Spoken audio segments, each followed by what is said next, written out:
Hey everybody, welcome back to Take on the Lake. I'm Nathan Bechtold. Thanks so much for tuning in. So it's just me today, and we're going to talk a little about what's coming in this new season of Take on the Lake, what to expect, and some things that we've been already talking about in 2026. So I figured it's 2026. Let's just call it a new season of Take on the Lake.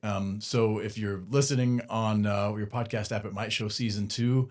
That would be why. We actually already had one episode this year so far. So if you have not caught that one, that was my interview with Chris Edgar. I actually shot it before the end of 2025, but now it's 2026. And so go back and check that one out. That was a really, really interesting conversation with Sheriff Chris Edgar. So take a look at that. Apologies for the major lull in episodes. We have really appreciated folks who listen, and sorry for not giving y'all an episode, but once in a month basically of 2026 so far. That's the result of holidays and not getting some stuff recorded. And then also I was out of town for a couple weeks. Took the family to the East Coast. We did the Disney thing, so actually stay tuned on that, because I've got another friend from the lake who is taking his kids to Disney. And we were like, okay, after we both have done Disney, we are definitely doing a Dad's Disney Tips episode of Take on the Lake. So stay tuned for that. That should actually be a lot of fun. Some rants, some raves, and possibly even some helpful tips, because I do feel like I learned some things about Disney, different ages of kids, what works, what doesn't. I'm not the only person who's ever figured this out, but it was an interesting experience for sure. So that one's coming a little later this spring. That said, we are working on some really awesome guests for some of our upcoming episodes, and I wanted to give you a little preview on that. So again, go back and catch that episode with Camden County Sheriff Chris Edgar. That was a really fascinating interview. And then coming soon, and I'm name dropping these so that now I definitely have to make these happen, but all these folks I've already been talking to about coming on the show. One that I'm really excited about is Jeff Tegedoff. That's the developer for the Oasis at Lakeport. He also developed the Preserve at Sycamore Creek apartments in Osage Beach, and inarguably the most prolific and active developer at the lake in recent years. Definitely also the most controversial. Everything from the tax incentive stuff that he received for those projects. Some people have had asked questions about either his background, or there's a lawsuit that he actually faced, not around here, but with another project in St. Louis this past year. So all of those things we're going to talk about. Also going to get, he has a really, really fascinating backstory. I've heard a little bit of it. And anyways, I won't give any spoilers yet, but you'll definitely want to stay tuned for that episode, because learning a bit more about him, what makes him tick, and hearing some personal conversation about some things. I don't know. I think that's going to be really cool. So he's coming on, and that episode should be coming out in the next few weeks, I hope. The next one is Justin Wagner. So Justin is, this guy is an absolute legend. Like, he started from literally almost nothing, running his little shop out of the back of his van, doing like audio work for boats and stuff. And he has just done awesome work. He created his own line of like audio products basically. And now he owns a major powerboat manufacturing company. Like, and the dude's like, I don't know, my age ish, right? So really, really cool. And he also has some really cool things cooking around the lake area that we're going to talk about. So I've been texting him back and forth. I think we have a record date scheduled coming up pretty soon. So I'm excited about that one. So stay tuned on that one. And then also I'm going to get the man, the myth, the legend, William Holtz from Lake TV is going to come on. So Lake TV has had me on as a guest host from time to time on Cup of Coffee with Will and Chris. In fact, going to be doing some more of those here pretty quick. And they've been really awesome to me. I want to get Will on the show and talk about stuff that Will cares about, because I've known Will a really long time, and there are some passions that dude has, honestly, that he could run circles around me with in terms of knowledge. But particularly, I think we're going to end up just talking about sports, frankly, and probably also sports betting. So could get a little spicy. Stay tuned on that. That's just a little peek. So for the rest of this episode, I want to give you guys a roundup of the news that we've been reporting on this year so far. So I got 4 stories, and then the fourth one we're gonna like really kind of dig in on a little bit more. So the first one already this year. So we're what, a little over a month into the year so far as I record this, and we've had like some really huge stories happen on Lake Expo. You've probably caught all or some of these, but we're going to review some of the big stuff and just kind of give some takeaways. The first one is fixing Highway 54 in Camdenton without a bypass. So you probably know what I'm talking about. If you talk about bad traffic in Camdenton, it is the worst traffic spot in Camdenton, right there where Highway 54 hits Highway 5. That intersection is just always bad. Like in the summer with all the vacation traffic, it's really bad. Every weekday when it's not summer and school lets out and like the high school, all the traffic flows out there onto 54, it's really bad. So it's basically just like almost always bad at that intersection. Well, MoDOT has a plan to fix it, and they've been working with Camdenton city leaders to do that. But those city leaders have made a big deal out of the fact that they do not want a bypass. That's their thing, like no bypass.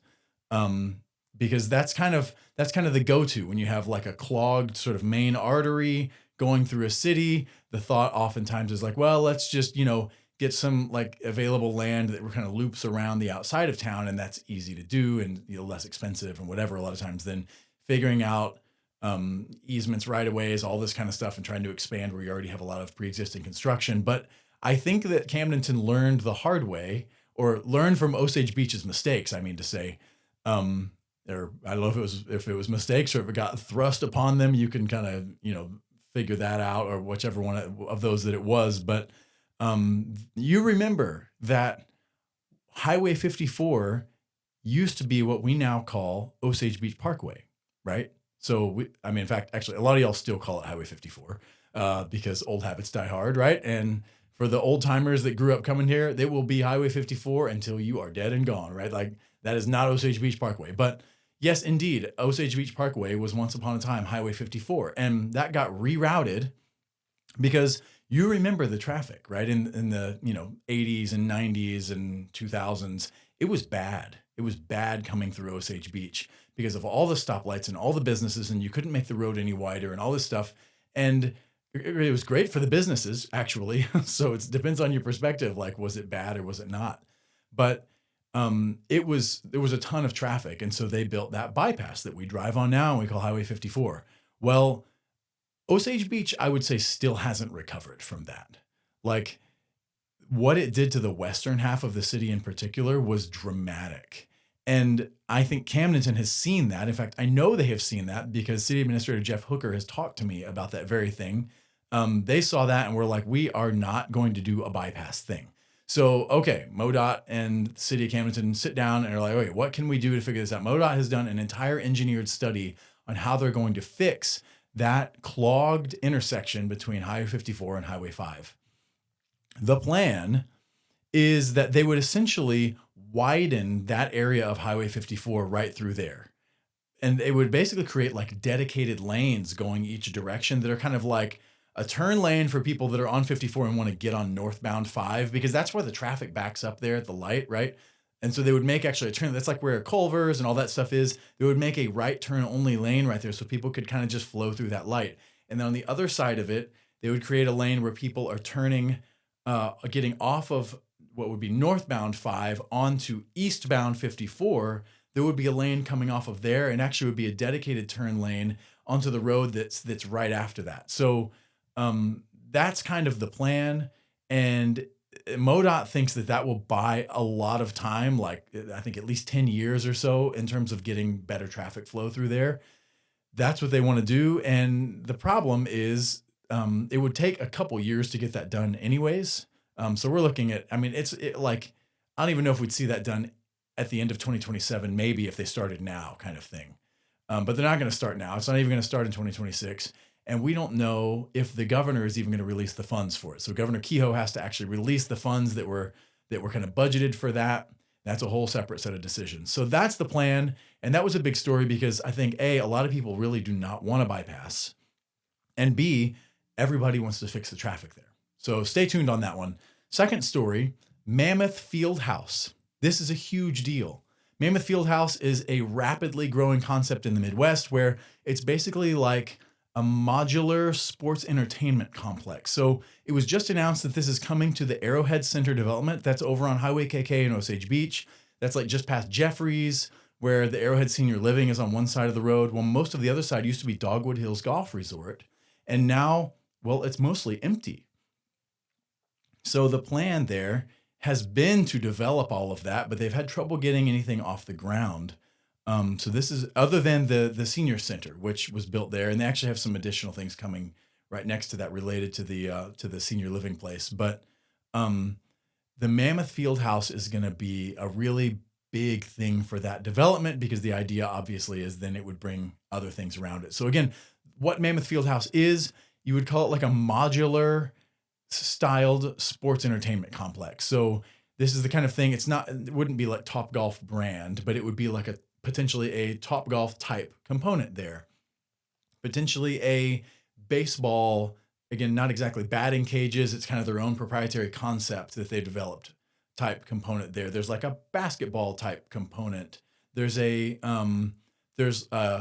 kind of a luxury putting course kind of thing that it's not like putt with the, the kind of the dinosaur's mouth or, whatever else kind of silly stuff that's fun for families. But this would be more like, it actually feels like you're on a putting green, and it would be a series of holes basically that are more like putting greens. And so it would be a little bit more of like you're actually putting, right? So it could be any combination of those things. And I think they have one or two others that I'm forgetting about. And the idea is it's a sports entertainment complex. So inevitably, obviously they would have like food and drink and all that kind of stuff there. And there would be all these sports components. I think they say it's going to be 10 to 12 acres to develop that part of it. Or to develop the whole Mammoth Fieldhouse itself.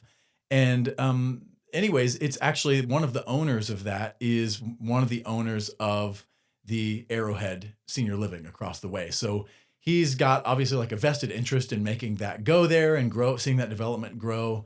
And they've said that they are planning on proceeding with that. Now they've given a timeline of a few years or at least a couple years still. I think they said they're targeting an early 2028 open date on that. And the reason was actually one of the reasons they even were interested in doing a Mammoth Fieldhouse here is because of the way the Oasis project is moving along. That's the entertainment complex over at the Grand Glaze Bridge. That one is moving along with a target open date the end of this year for the entertainment complex part of it. And then the Marriott Hotel and Resort side of it, I think they're saying that they hope to open that by the end of 2027. So the Mammoth Fieldhouse has said, we think that's going to bring a ton of off-season traffic to the lake. And so we're actually going to plan on opening Mammoth Fieldhouse in like early 2028. At least that's the latest that I've heard. So again, another one to stay tuned on. That will be a really cool place to visit. I think locals will love that place and visitors too. So story number 3, more demolitions on the Lake Ozarks Strip. So the Bagnell Dam Strip there from the dam all the way up, past the elementary school, basically. Lake Ozark is clearing out more old buildings on the strip. They got a $300,000 grant from the state of Missouri, the Department of Economic Development, to do that. And they're going to use that grant to demolish 23 old, dilapidated, probably asbestos, who knows, like all kinds of stuff, structures along the strip. So by my math, that's actually like a little over $100,000 per structure. That's because I'm good at math. I can figure these things out. But that is, I thought, ironic because that is almost certainly more than it cost to build probably most of those structures when they were built, right? So interesting, but going to spend, a little over $100,000 on average per structure, but tearing down 23 structures along the Bagnell Dam Strip. Some of these are right on the road. Some of them sit back a little ways, but what that's going to do is open up the strip for what the future looks like. And that includes just some more parking space in some places, I would suspect, and then also actually building new things. One of those that's already happening that everybody's watching that isn't something needing to be demolished per se, but is George Tucker's project that he's working on down right next to the dam between Neon Taco and the dam. So watch for that one too. That one you're going to see a lot of progress on this year. He doesn't think probably that's going to open until, I think, early 2027, but we may see a soft opening towards the end of 2026. But it will certainly be open for the 2027 summer season. So a lot happening on the strip, which is a really good thing. I think everybody wants to see great things happen on the strip. Not everybody agrees what they want to see happen on the strip, but it'll be interesting to see what happens there. Now, the fourth story is the one that we're going to spend just a little bit more time on. And it's the Outlet Mall rescue plan. So, the Osage Beach Outlet Mall. Listen, this one has been a story for years and years and years now. No, once upon a time, like the 90s in particular, but even a lot of the 2000s, the Outlet Mall was like, other than the lake itself, the Outlet Mall was like the economic core of Lake of the Ozarks. Like people would come to the lake, they would golf, they would get on the boat, and they would go to the Outlet Mall. Like that was the three activities, right? Like mandatory. I mean, every single woman that came to Lake of the Ozarks went to the Outlet Mall, right? Let's just say this right now. Every one of them did, because you see them all in the comment section about every article that we do about this at Lake Expo. It's hilarious. I mean, people just have like these great memories of coming to the lake, going onto the lake, and going to the Outlet Mall. So in 2024, developers bought the Outlet Mall from Simon. It's been in decline for years. We've been told that like rent rates went up, and a whole convergence of things probably happened, diminishing some in terms of just like retail shopping, all kinds of things I think affected it. But that Outlet Mall is a shell of its former self. Once upon a time, it had more than 110 stores.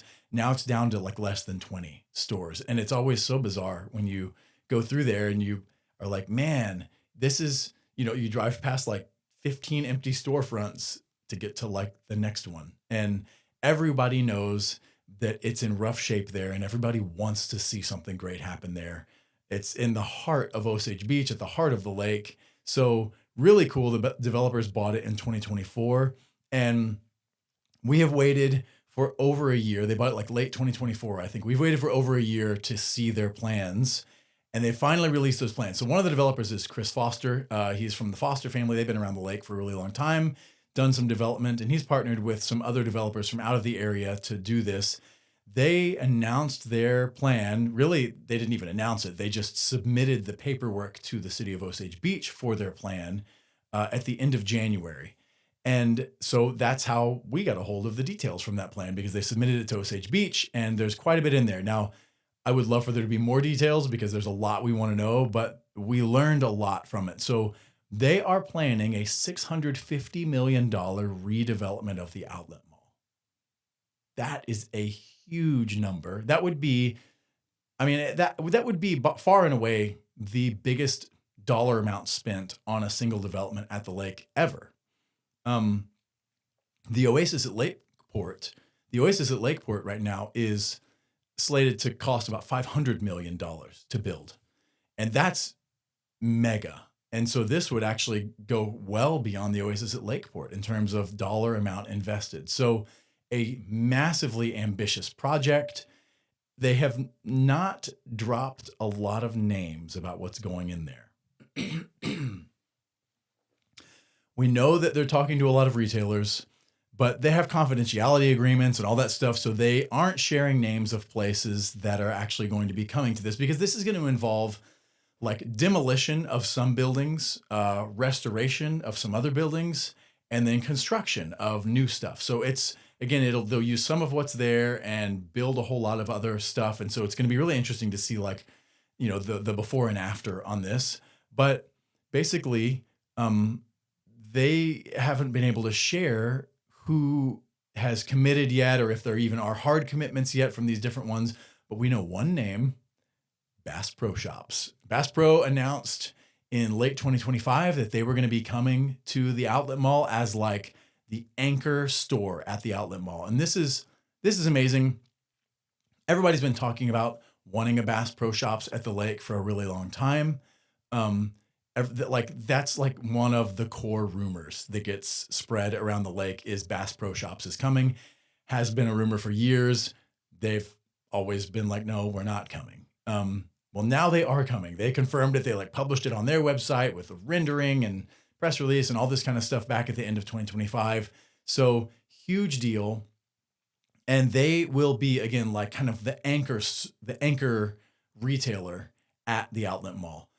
Not exactly sure the size yet. They've said around 70,000 square feet, although I've heard that it could get bigger than that. So I do not think that we have like final renderings or floor plans or anything like that yet. Just for reference, like even if it is the 70 something thousand square feet, that would be much bigger than Branson. The Bass Pro in Branson is, I think, about 40,000 square feet. It could end up being maybe even the size of the one in Columbia or St. Charles. I think Columbia is in the 80,000 something. St. Charles is in the 90 something thousand square feet. So really sizable location. We're not obviously going to hit the size of the Springfield location. They're never going to let the one at Lake of the Ozarks dwarf their massive complex down there in Springfield. But we would be getting a really nice sized Bass Pro Shop here at the lake. What I've been told is that the store would sit at the back of the outlet mall. So again, if you drive in off Osage Beach Parkway, it would sit towards the back. And one value of that is that you have to drive past all the other retailers to get it.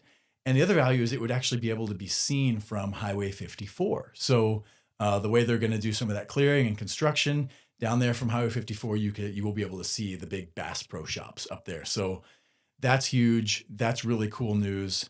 But again, that's the only name that we know right now in terms of who would be building at the outlet mall. So I want to spend a minute on this though, because the developers' paperwork that they submitted to the city is a really huge tax incentive package, basically, that they're asking for. It's over 20% of the entire project cost they're looking for as a tax incentive package. But when I say that, that immediately triggers this kind of thinking that like, oh gosh, so taxpayers are going to be paying over $100 million to these already rich developers. So, for the privilege of them coming and building something in our community, right? That's what you think of a lot of times when you think of like a tax incentive package. We think of like a check. That's actually the way the federal government works. It feels like a lot of times, which is insane. That's not at all the kind of incentive package that these developers are asking for, and that other developers around the lake have been receiving for actually like decades at this point for large developments. So I want to explain for a minute exactly what they're asking for, what the precedent is on this, because you can totally be for or against this incentive plan that they're asking for, but you should only be for or against it if you actually know what you're talking about. And a lot of people have no idea what they're talking about on this. That may be willful ignorance, or it may be just because they don't know how this works. So let's unpack this. There's actually a lot of different, almost like bullet point incentive programs that they're wanting to take advantage of. And we're just going to go down them one by one. By the way, a lot of these you actually saw with the Oasis at Lakeport project. It received several of these tax incentive programs. Other developments at the lake have gotten these too, and we're going to touch on those. So the first incentive program that they're looking for is a TIF. That's what you've like heard that phrase or that word used a lot around the lake for years. And TIF stands for tax increment financing. And again, it has that word tax in it. And so people immediately think, oh, they're going to get my tax dollars are going to just go straight to them. And that's not how that works. By the way, your tax dollars, if you're thinking of like your income tax, that doesn't go to like the state anyways. Or I guess everything flows through the federal government to all these insane places, but it's not like the state or the city, like your tax goes to them. There is obviously a state income tax, but like these are actually mostly incentives they're asking for from the city, and the city doesn't like have your tax dollars in that way. Now there's definitely like sales tax and some other things, and that's what we're going to get into. So the TIF is basically, it would take some of the new tax revenue that's generated by the project. So that means like property tax increase due to increased property value. So we'll just pause there. Property taxes are a thing. They're a terrible thing, by the way. I think we should get rid of property taxes. That's a separate episode. But property taxes, so let's just imagine, I don't actually know what they are. I didn't look it up. I should. But let's just use round numbers. Let's just say that the property taxes at the outlet mall right now are $50,000 per year. That's what they pay out in property taxes. Interestingly, that's actually quite a bit less than they were paying a decade ago because the property has devalued. You can check out some of the photos of the condition of some of the areas of the outlet mall that we published at Lake Expo in our most recent outlet mall article. The property is literally worth less. And so the property has been assessed at a lower value. And so the taxes are lower. But let's just imagine, for the sake of this math, that the property taxes are like $50,000 a year right now. And that's what whoever owns them all, which it's now this investment group, formerly it was Simon, let's just say that's what they were paying, is 50 grand a year. Well, once this whole development is built out, which they're saying I think would take, it would be a multi-phase thing, and they like up to 2031, like the year 2031 is when the final phase would be complete. But once it's built out, well, obviously there's a lot more there than there is now, and it's a lot more valuable. So there'd be reassessments that happen, annually or whatever. And maybe when it's done, the actual property tax on that place would end up being, let's say $500,000 per year. Okay. So in that case, again, these are just kind of made up numbers for this example. The owners are asking for the difference between the 500,000 and the 50,000 that they're paying now. So that $450,000 gap. What they're asking for is like, hey, can we take that and just they would pay that out as taxes, but they're asking, could that be basically like rerouted back towards paying off some of the cost of this development? My understanding is largely these have to go towards certain kinds of costs. Typically, it's like infrastructure related costs, right? Not like necessarily like paint on the walls or something. It would have to be more infrastructure focused. That would all be hammered out in the TIF agreement details. But that would be the ask. The argument there being, we are significantly adding to the property value of this place. And what we're doing is going to bring a lot of economic activity into the city. Will you give us more or less, it's like a freeze on our property taxes. And then what we would have paid in property taxes above and beyond that, can that be redirected towards paying off development costs for the project? Now, again, in some TIF agreements, it all kind of varies. Every agreement is different. But in some agreements, they actually will say, well, and then, because a lot of these have like a 20-something year time horizon, 23 years or 25 years, something like that. So they would say, okay, yes, but by year 10, you have to start phasing back in your property tax payment. So, or it has to start, some of that has to start going to the taxing entities, right?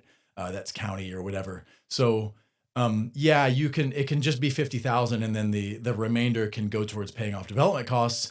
But in 10 years, like by year 10, after you start the development, some of that would need to then go towards the taxing entity, and then a little more the next year, a little more the next year, a little more the next year, and so on until the end of the TIF period. In that case, all of the property taxes being paid like as it would normally be paid with any other business. So that's one part of the TIF. The other part of the TIF is a sales tax portion, and that's a similar thing. They're basically saying, hey, listen, there's going to be a ton of sales tax generated at this site. I haven't looked into the details. I don't know if they're asking for some or all, but they're basically saying, can we redirect at least some, if not all, of the sales tax that would be paid to the city? Since that would be, if we don't develop here, the city wouldn't be getting that sales tax at all because it would just be same old, right? Like 15 stores operating at the outlet mall struggling along, right? So when we build all this new stuff, there's a ton of new sales tax revenue.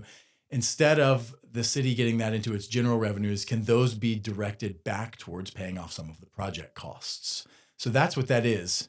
On the TIF side, that's how that works. And again, not a permanent arrangement. It would be like completed after a certain number of years. Typically, it's 20-something years. Okay, next one. That was only the first one. Are you still listening? Are you still here? State supplemental TIF. So that first TIF they're hoping would bring in, with the property tax and the sales tax, about $40 million over the duration of the TIF period to pay off the development cost. Okay, the next one is state supplemental TIF. This is literally the same thing as the first TIF, but it's on the state side, and it's specifically with the state sales tax, because Missouri has a 4-point-something% sales tax. And then again, you're like, well, I pay more sales tax than that when I go shopping. Well, yeah, because the city has a sales tax, sometimes county will, or different things, right? So the state portion, the 4% of sales tax, they're saying, hey, they have to work that out with the state, but they're saying, hey, can we get the state portion of our sales tax diverted towards paying off project costs? That's all the explanation you need on that one. They're estimating that would be around $24 million over the TIF period. Next one, city hotel sales tax rebates. So I read that and thought the city does not have a hotel tax specifically. So what are they talking about? So I checked with the developer and with the city attorney.